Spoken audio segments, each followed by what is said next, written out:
परिचय। हमारे शरीर की पांचों ज्ञानेंद्रियों में नेत्र सबसे महत्वपूर्ण अंग है। नेत्रों से ही हम देख पाते हैं और अपने आसपास के विचित्र संसार की प्रशंसा कर पाते हैं। हमारे नेत्र हमें दुनिया के रंग दिखाते हैं। उद्देश्य। इस पाठ के अंत में आप निम्न करने में सक्षम हो जाएंगे: मानव नेत्र के कार्य को समझना, दृष्टि दोषों और उनके सुधार के बारे में जानना, समपार्श्व यानी प्रिज्म के माध्यम से प्रकाश के अपवर्तन को समझना, कांच के समपार्श्व यानी प्रिज्म के माध्यम से श्वेत प्रकाश के विक्षेपण को समझना, वायुमंडलीय अपवर्तन और उसके अनुप्रयोगों को जानना, प्राकिरणन और उसके अनुप्रयोगों को जानना। मानव नेत्र और उसके कार्य। हमारे नेत्र हमें दुनिया के रंग दिखाते हैं। मानव नेत्र में एक क्रिस्टलीय लेंस होता है और यह कैमरे की भांति कार्य करता है। नेत्र के विभिन्न भाग और उनके कार्य इस प्रकार हैं: स्वच्छ मंडल यानी कॉर्निया, यह पुतली की सामने वाली सतह पर स्थित पारदर्शी उभार होता है। प्रकाश स्वच्छ मंडल के माध्यम से ही नेत्र में प्रवेश करता है। परितारिका यानी आइरिस, यह कॉर्निया के पीछे स्थित एक पतली और वृत्ताकार झिल्ली होती है जो कि पुतली के आकार को नियंत्रित करती है। पुतली, यह परितारिका के बीचों बीच स्थित एक छिद्र होता है जो कि काला दिखता है और नेत्रों में प्रवेश करने वाले प्रकाश की मात्रा को फैलाकर या सिकुड़ाकर नियंत्रित करता है। दृष्टि पटल यानी रेटिना, यह एक बेहद पतली झिल्ली है जो कि एक पर्दे यानी स्क्रीन की भांति कार्य करती है। अभिनेत्र लेंस रेटिना पर किसी वस्तु का वास्तविक तथा उल्टा प्रतिबिंब बनाता है। समंजन क्षमता। मानव नेत्र लेंस फोकस दूरी को बढ़ाने या घटाने में सक्षम होते हैं। इसे समायोजन की क्षमता कहते हैं। समंजन पक्षमाभी पेशियों यानी सिलेरी मसल्स की सहायता से प्राप्त किया जाता है। नेत्र के लेंस की फोकस दूरी को एक सीमा तक ही व्यवस्थित किया जा सकता है। दूर बिंदु, वह अधिकतम दूरी जहां तक हम किसी दूरस्थ वस्तु को स्पष्ट देख सकते हैं। किसी दूरस्थ वस्तु को स्पष्ट देखने के लिए पक्षमाभी पेशियां ढीली होकर नेत्र के लेंस को पतला कर देती हैं। निकट बिंदु, वह न्यूनतम दूरी जहां पर स्थित कोई वस्तु बिना किसी दबाव के स्पष्ट देखी जा सकती है। निकटस्थ वस्तु को स्पष्ट देखने के लिए पक्षमाभी पेशियां संकुचित होकर नेत्र के लेंस को मोटा कर देती हैं। दृष्टि दोष और उनके सुधार। कुछ अपरिवर्तनीय दोषों के कारण नेत्र अपनी समंजन क्षमता खो देते हैं। ऐसे दोष 3 प्रकार के हैं: मायोपिया या निकट दृष्टि दोष। इस प्रकार के दोष से ग्रस्त व्यक्ति निकट की वस्तु को स्पष्ट नहीं देख सकता। वस्तु का प्रतिबिंब रेटिना के सामने बनता है। ऐसा या तो नेत्र गोलक के दीर्घीकरण के कारण होता है या नेत्र लेंस की अत्यधिक वक्रता के कारण। इस दोष को दूर करने के लिए अवतल लेंस का प्रयोग किया जाता है क्योंकि इनमें छिद्रण क्षमता होती है जो कि प्रतिबिंब निर्माण के लिए प्रकाश किरणों को निर्देशित करते हैं।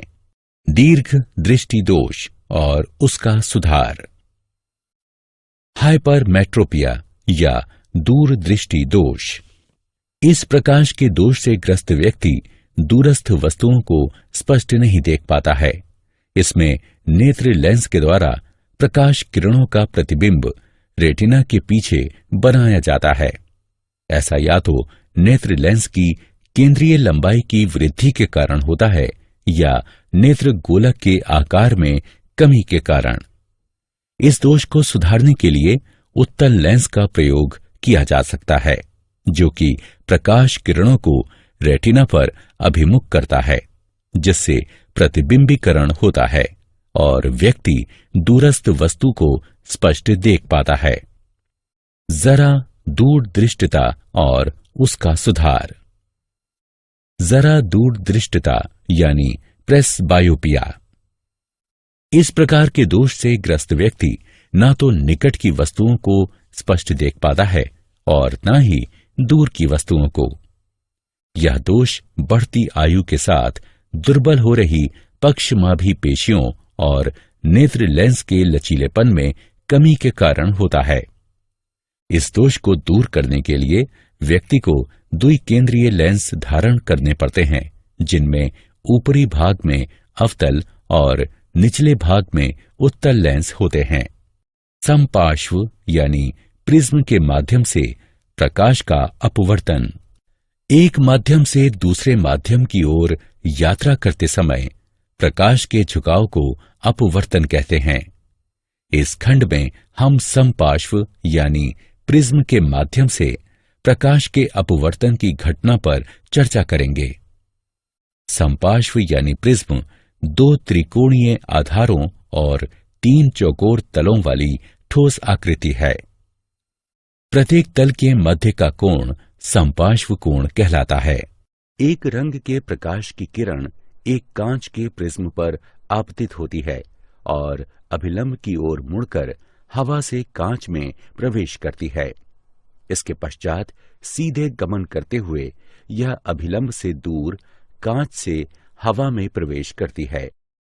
आपतित किरण और अपवर्तित किरण एक कोण पर है, जो विचलन कोण कहलाता है। कांच के समपार्श्व के द्वारा श्वेत प्रकाश का विक्षेपण। अब हम इस पर चर्चा करेंगे कि यदि हम कांच के समपार्श्व पर श्वेत प्रकाश संयोजित करें तो क्या होगा। जब कांच के समपार्श्व यानी प्रिज्म पर श्वेत प्रकाश डाला जाता है तो यह 7 रंगों में विखंडित हो जाता है। बैगनी, गहरा नीला, नीला, हरा, पीला, नारंगी और लाल। इस घटना को श्वेत प्रकाश का विक्षेपण कहते हैं। विक्षेपण का कारण। श्वेत प्रकाश 7 विभिन्न आवृत्तियों पर आधारित होता है, जो कि एक भिन्न रंग के अनुरूप होती हैं। प्रत्येक रंग का विचलन कोण भिन्न होता है, जिसके कारण प्रत्येक रंग एक भिन्न कोण पर झुकता है और हमें रंगों का एक समूह दिखाई देता है, जिसे विबग्योर यानी इंद्रधनुष कहते हैं। पुनर्संयोजन और इंद्रधनुष। पुनर्संयोजन। आइजैक न्यूटन ने देखा कि यदि वो कांच के 2 समपार्श्वों यानी प्रिज्मों को एक दूसरे के इस प्रकार समानांतर रखते थे कि वे एक दूसरे के उलट हों, तो एक समपार्श्व यानी प्रिज्म में प्रविष्ट होने वाला श्वेत प्रकाश 7 रंगों में विखंडित हो जाता था और जब यह सतरंगा प्रकाश दूसरे समपार्श्व पर आता था तो पुनः श्वेत प्रकाश में परिवर्तित हो जाता था। इसे ही पुनर्संयोजन कहा जाता है। हम सबको वर्षा के पश्चात इंद्रधनुष का दृश्य देखना अच्छा लगता है। यह एक प्राकृतिक घटना है जो कि प्राकीर्णन का परिणाम होती है। इंद्रधनुष आकाश में सदैव सूर्य की विपरीत दिशा में प्रकट होता है। वर्षा के दौरान जल की बूंदें सूर्य के प्रकाश के लिए समपार्श्व यानी प्रिज्म का कार्य करती हैं। जल की बूंदें अपरिवर्तित होती हैं, प्राकीर्णित होती हैं और फिर सूर्य के प्रकाश को इंद्रधनुष बनाने के लिए आंतरिक रूप से परावर्तित करती हैं। पुनर्संयोजन ऐसी घटना है जो कि विक्षेपण का विलोम है। इंद्रधनुष एक प्राकृतिक रूप से होने वाली घटना है जो कि सूर्य के प्रकाश के विक्षेपण के कारण होती है। इंद्रधनुष आकाश में सदैव सूर्य की विपरीत दिशा में दिखाई देता है। वायुमंडलीय अपवर्तन और उसके अनुप्रयोग। हमारा वायुमंडल किसी स्थान विशेष पर समान रूप से सघन नहीं है। स्थानीय परिस्थिति पर निर्भरता के कारण यह धरातल के निकट गर्म या ठंडा हो सकता है। गर्म वायु ठंडी वायु की अपेक्षा हल्की होती है, अतः इसका अपवर्तनीय सूचकांक ठंडी वायु के अपवर्तनीय सूचकांक की अपेक्षा कम होता है। इसके कारण वायुमंडल में प्रवेश करने वाला सूर्य अथवा तारों का प्रकाश अपवर्तित होता है। इसे वायुमंडलीय अपवर्तन के नाम से जाना जाता है। तारों का टिमटिमाना वायुमंडलीय अपवर्तन का एक उदाहरण है।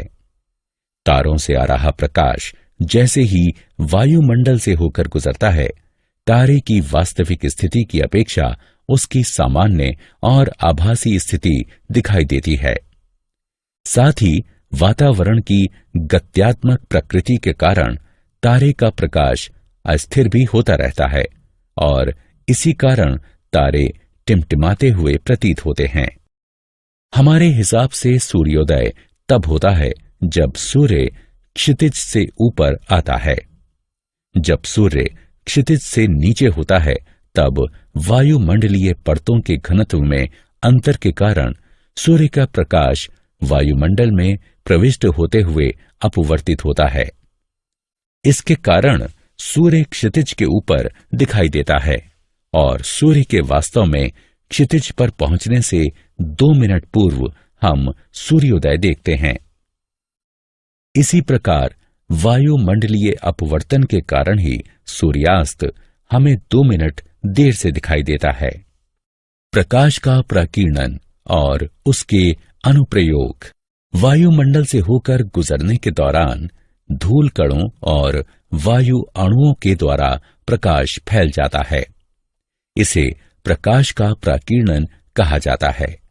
प्रकीर्णित प्रकाश का रंग प्रकीर्णित हो रहे अणुओं के आकार पर निर्भर करता है। टिंडल प्रभाव। जब प्रकाश किसी कलीलिये घोल पर डाला जाता है तो वह कलीलिये कणों के द्वारा प्रकीर्णित हो जाता है और इस कारण प्रकाश पथ दिखाई देने लगता है। इसे टिंडल प्रभाव कहते हैं। जैसे किसी अंधेरे कमरे में जब एक छिद्र बनाया जाता है और प्रकाश को उसमें से गुजारा जाता है, तब हम प्रकाश पथ और धूल के उन कणों को स्पष्टता देख पाते हैं जिन्हें साधारण परिस्थितियों में वायु में नहीं देखा जा सकता।